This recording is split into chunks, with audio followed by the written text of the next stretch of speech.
and welcome to the All Homesteading Knitting podcast. My name is Natalie and I am a knitter based in the UK. This week I have already released a bonus episode that I'm calling episode 4B. I outlined my trip to Sweden and showcased the yarn that I bought there. This is your regular monthly podcast. I have a box of finished objects and whips to share with you, so I'm very excited for that. So this month I have a total of 4 finished objects to share with you today. Actually no, I only have 3 finished objects to share with you today because one was a gift and left with the recipient, and I have 3 whips for you. So let's get started. Okay, let's start with what I'm wearing. So I am wearing my finished object number 1. So this is the No Frills sweater by Petite Knit summer edition. So I'm quite comfortable with the pattern. I've knitted it several times for the woolly winter edition, but this time I decided to use linen. So I knitted this using Pearl Soho's Blackbird linen, and I'll stand up so you can have a look. So it comes up to here and you just have the ribbing. So yeah, so that's how it fits. If knitting has taught me anything, it is that I have quite a long torso. I don't know whether actually I have a long torso or I just like for garments or tops to fit me quite under the belly, so at like hip height. So sometimes that can be a bit of a slog to make sure that I'm getting all my coverage, but it is what it is. And yeah, I'm quite happy with the garment. The only thing I would say with my winter versions of the No Frill sweater, I have cast on fewer stitches around the neckline so that you get a smaller, sort of tighter neckline. I did not do that. I've just done it, knitted as pattern. So I am not sure whether I like the wider neckline, but for summer I think it's great. For a t-shirt I think that's fine. Moving on to finished object number 2. I showed you my progress in previous episode. Now this is a hood, just because it's difficult to find hoods that fully cover my head with my big hair. This yarn has been through the wars a little bit. It has been frogged countless times because originally I used Holst Super Soft, 2 strands of Holst Super Soft in the colour Ember, held with tin silk mohair. So it's been quite difficult to separate these strands, so I've just caked it all together and decided to knit myself a hood. I also have these mittens these are the Manhattan mitts that I knitted up in December. Nice matching set. I will insert some footage of me wearing this together so that you have an idea. So the basic construction, I've had some issues with this and it's not my best work, but it fits, so we're gonna roll with it and rock it. So okay, so how I started. So I started this with a Tunisian cast on at the back there, and then that gave me so you can also use Judy's Magic cast on for this back end, and then I knitted in both directions to make the head. I'm not too sure what happened here, but I must have swapped out because you can see the stitch change here. So I'm still not sure. I think I went from knitting from this side to the other side. I'm not too sure. I'm still not sure what I did there to make that change in. Maybe that's from knitting in the round to knitting flat. I'm not sure. I'm not sure. I didn't bother to write down. Just this was a project that I knitted to take out with me because I didn't have to read a pattern. I was just knitting and instinctively doing stuff. This neckline used to be in one piece. It wouldn't fit over my head, it was too small. So I decided to steek it. So I steeked it and added a button, and that way it works quite well.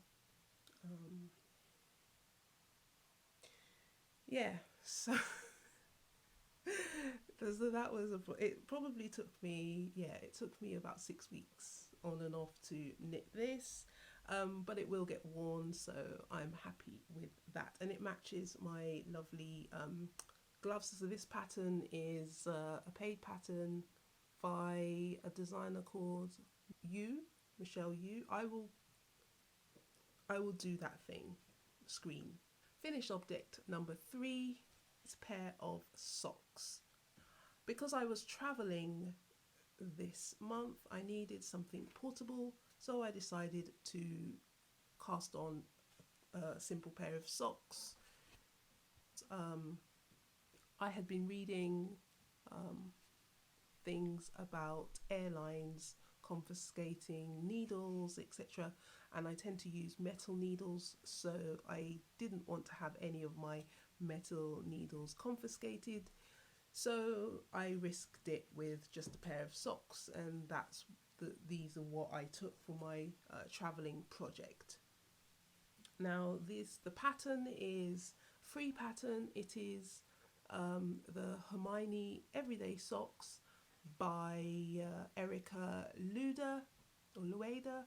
I'm not too sure. I'm not too sure the pronunciation, but something like that. And I'm very excited to wear these in the winter when it gets chilly. So yeah, it's a fairly straightforward construction. It's a four round repeat pattern, so you get this sort of textured detail in the sock. The yarn I used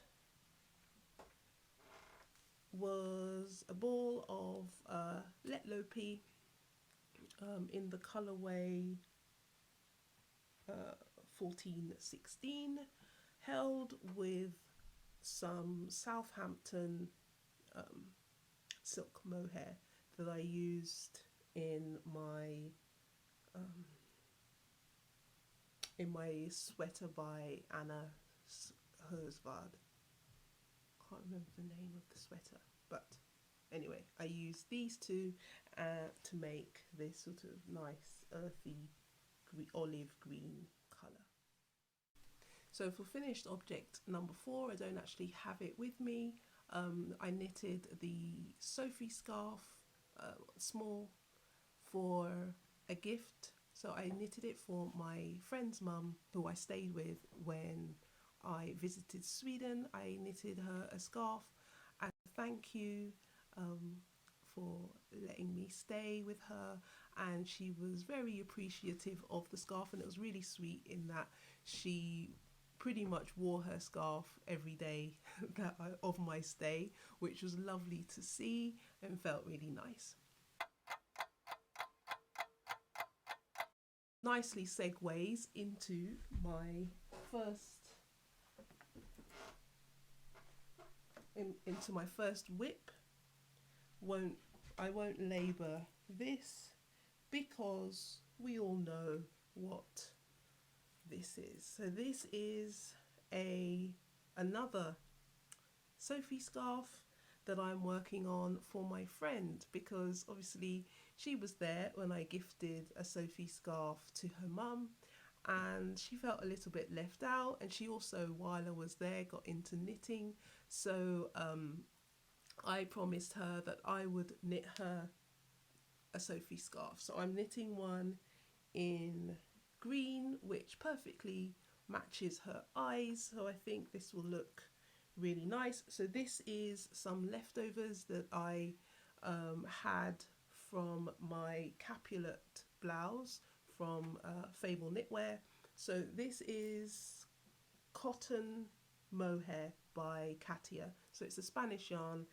This will be shipped back to Spain once it's finished so that my friend can receive it. So everyone talks about this, but it is true that the Sophie scarf is not a mindless knit, because you have to keep an eye on the increases. You have to increase every X number of rows. Now, I'm a bit too lazy and I really do love to knit mindlessly. So I put in stitch markers and I eyeball it. I don't count rows, not about that life.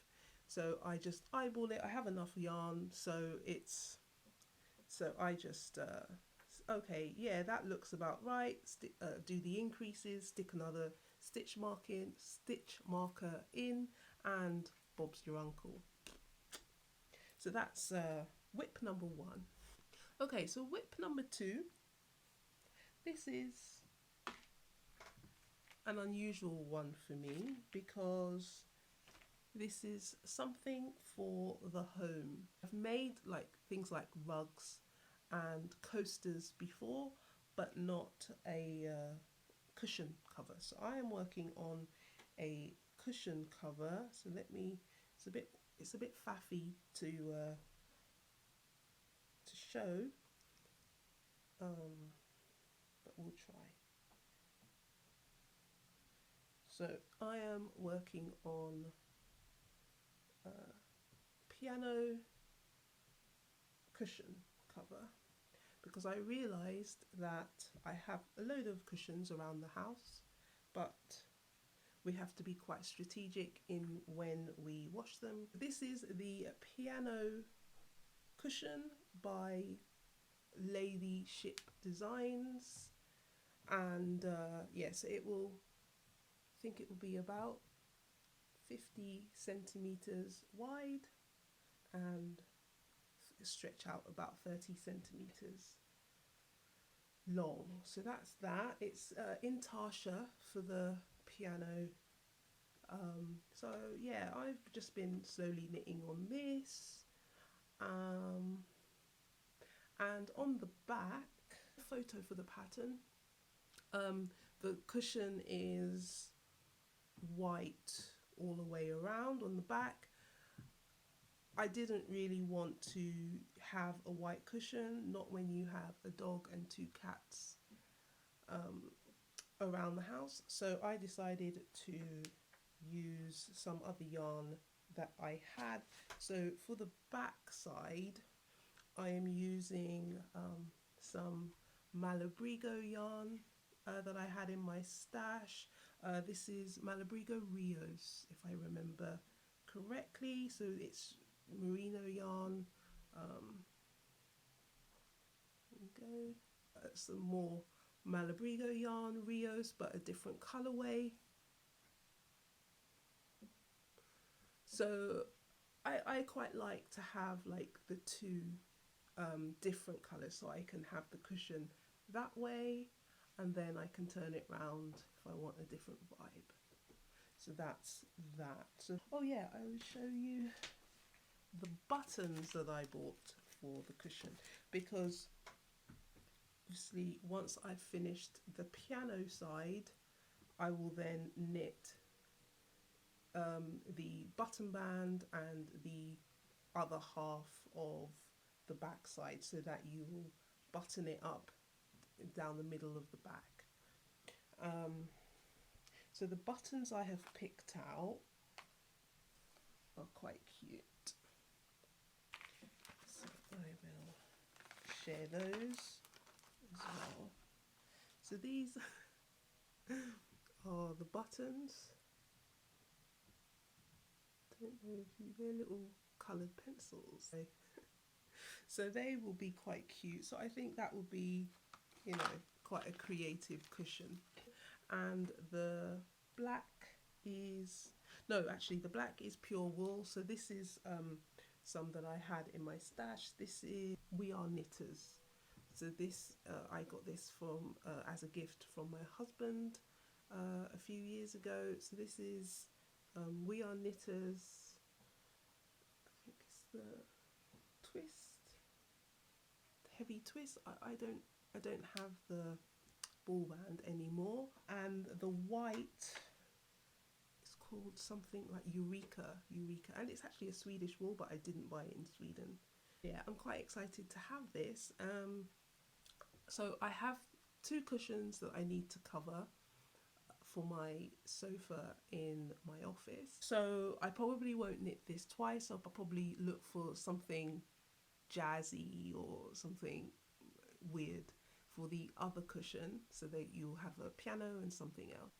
Okay, so let's move on to whip number 3. This is the final one, and it is a skirt, very pink skirt. So that's the back side. So this pattern is by Spectacle, and the pattern is called Crew Skirt, and it's just a stockinette stitch skirt with an elastic waistband that I have already inserted inside. Recommended needle size is size 5, which I think is huge. I did a gauge swatch and I didn't get gauge, and so I had to go down a needle size. So I'm using size 4 millimeters. And yeah, so in the pattern pictures, I'll insert the pattern pictures. It's shown as a knee length pencil skirt, but I'm thinking about having it sort of mid shin, and I think it will go really nicely with my Dr. Martin Oxfords or trainers. I've got some black Air Force Ones with a pink sole, so I think that will look quite nice with a pink skirt.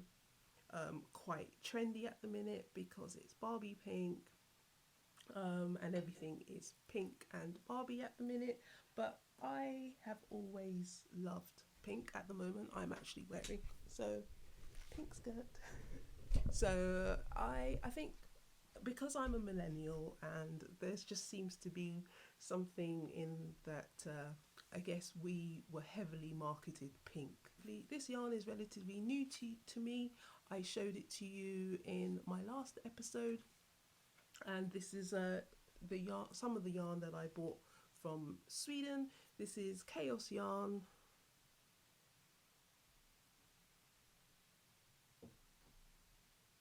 And it's organic brushed alpaca.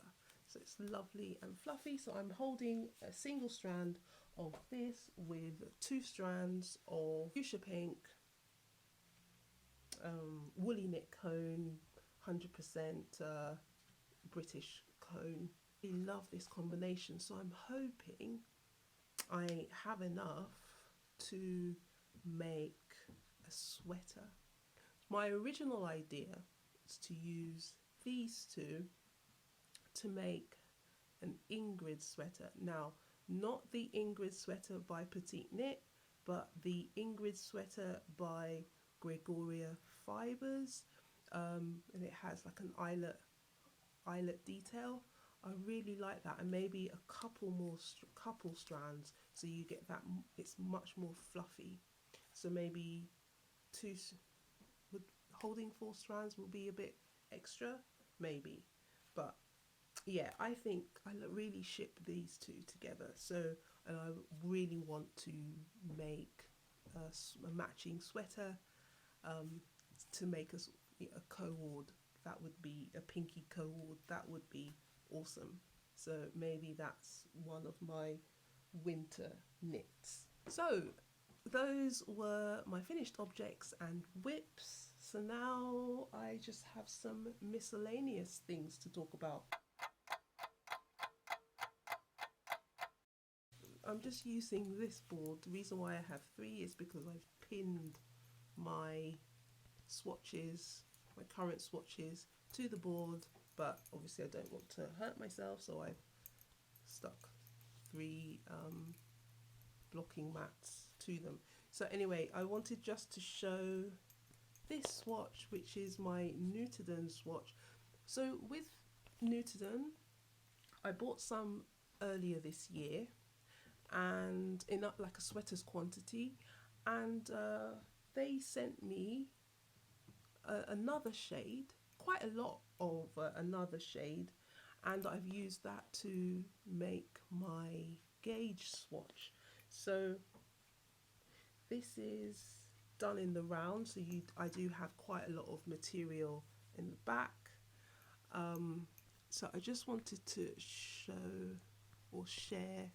You can't really see the stitch definition here, but yeah. So this is a gauge swatch for my winter project that I would like to start very soon. I didn't get gauge with the recommended needles, which is Newton plus a strand of alpaca or mohair held together. Didn't get gauge with that. So I'm going down a needle size, and this will hopefully be the milkshake sweater by Mrs. Dear Knits. So yeah, so that's my gauge swatch, and the sweater has two different stitch patterns. So one is broken rib, and then here is stockinette, just to see how my gauge works up. I've just got the needles hanging off them, because just to remind myself what needle sizes I will use for those projects. Okay, so that's that. Oh, I have an update on this. So I showed this hank because this is what I received in my mystery bag. I showed this hank last episode, in my Sweden episode, and the owner of the store, Moa, who created the mystery bags, informed me that this skein is actually alpaca. So I thought it was a bit too soft to be mohair, in my opinion, and yeah, it's organic or alpaca, so I'm very happy with that. My first thought of what to do with this is a black and green, neon green stripy beanie. That might be nice for the winter, but then I'm thinking, okay, in winter I tend to wear quite dull, like my winter coat is very dark olive green, so I don't think it will go with this.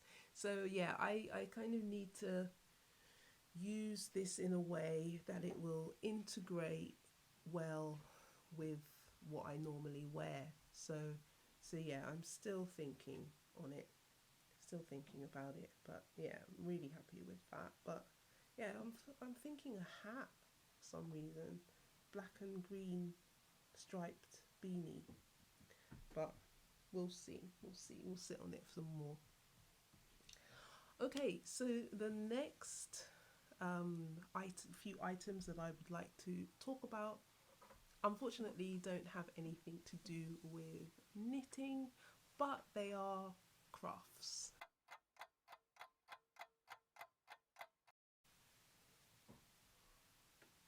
I have my pottery that I threw. So I managed to make 3 separate pieces on the wheel, and I thought I would show you. Booked myself a lesson on throwing pottery. and her lessons are one-to-one and quite affordable. I have my name at the bottom, and so that's a little cup for espresso. We've been using these, so these for nuts or chocolate buttons or little snacks that I have. Rather than eating the whole bag, I decant some in here so I don't feel so guilty. And we've been using like a utensil plate, let's say, when we're cooking. So, and they each have my name on the bottom. Thrown by me but glazed by the potter. Her name is Shannon, and she runs a pottery studio, so she also has her own ceramics that she sells, and she offers classes, one-to-one tuition as well as group classes, and yeah, she's awesome as well. So that was my update. I hope you enjoyed what I had to share. Please like and subscribe if you enjoy my content, and otherwise I will bid you goodbye. See you next time.